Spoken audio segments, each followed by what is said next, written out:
The following CSB computer animation depicts the sequence of events over an 11-hour period leading to the explosion at the BP Texas City refinery on March 23, 2005. Several units at the Texas City refinery had been shut down for lengthy maintenance projects, which required nearly 1,000 contractors to be on site along with BP employees. BP had positioned a number of portable trailers close to process units for the use of contractors and other maintenance workers. Over a period of months, BP had located 10 trailers for workers servicing the ultra-cracker unit, including a double-wide wood-frame trailer that contained 11 offices and was regularly used for meetings.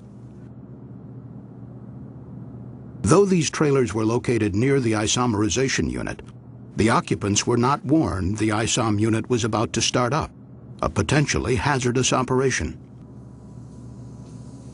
At 2:15 a.m. on March 23rd, overnight operators began introducing flammable liquid hydrocarbons, known as raffinate, into a 170-foot tall raffinate splitter tower used to distill and separate gasoline components. Near the base of the tower, there was a single instrument that measured how much liquid was inside. It transmitted this information to a central control room located away from the ISOM unit. But this level indicator was not designed to measure liquid above the 9-foot mark. During normal operation, the tower was only supposed to contain about 6.5 feet of liquid. But during startups, operators routinely deviated from written procedures and filled the tower above the 9-foot mark, concerned that if the liquid level fluctuated too low, it would cause costly damage to the furnace. At 3:09 a.m., as the liquid neared the 8-foot mark, a high-level alarm activated and sounded in the control room. But a second high-level alarm, slightly further up the tower, failed to go off. By 3:30 a.m., the level indicator showed that liquid had filled the bottom 9 feet of the tower, and the feed was stopped. The CSB later estimated that the liquid was in fact at a height of 13 feet. But operators could not know the actual level because the indicator only measured up to 9 feet. The lead operator had been overseeing the startup from a satellite control room within the ISOM unit. At 5 a.m., he briefly updated the night board operator in the central control room about the startup activities. The lead operator then left the refinery early, an hour before the end of the shift. A new board operator arrived in the control room around 6 a.m. to start his 30th day in a row working a 12-hour shift. He spoke briefly with the departing night shift operator and then read the logbook to prepare for the startup.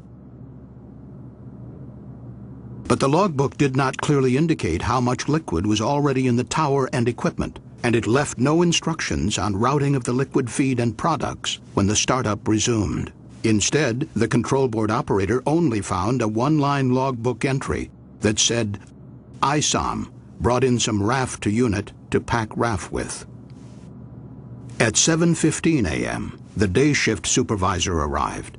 Because he was more than an hour late, he received no formal briefing from personnel on the night shift about conditions in the ISOM unit. At 9:51 a.m., operators resumed the startup. They began recirculating the liquid feed and adding more liquid to the already overfilled tower. As new feed was added, startup procedures called for regulating the liquid level in the tower using the automatic level control valve. But the board operator and others had received conflicting instructions on routing the product. As a result, this critical valve was left closed for several hours, blocking the flow of liquid from the tower. A few minutes later, operators lit burners on the furnace to begin heating up the feed, part of the normal startup process. While the startup was underway, the day supervisor left the refinery on short notice just before 11 a.m. to attend to a family medical emergency. Contrary to BP's own procedures, no experienced supervisor was assigned to replace him. This left a single control board operator, now without a qualified supervisor, to run 3 refinery units, including the ISOM unit, which needed close attention. The refinery had eliminated a second board operator position following corporate budget cuts in 1999 after BP acquired Amoco. As the startup continued, the tower steadily filled with liquid, reaching a height of 98 feet shortly before noon, more than 15 times the normal level. But the improperly calibrated level indicator told operators in the control room that the liquid was at 8.4 feet and gradually falling. Furthermore, the control panel was not configured to clearly warn operators of the growing danger. It did not display flows into and out of the tower on the same screen, nor did it calculate the total liquid in the tower. Meanwhile, the maintenance contractors, who were not involved in the operation of the ISOM unit, left their work trailers to attend a company lunch, celebrating a month without a lost time injury. At 12:41 p.m., an alarm activated as the rising liquid compressed the gases remaining in the top of the tower.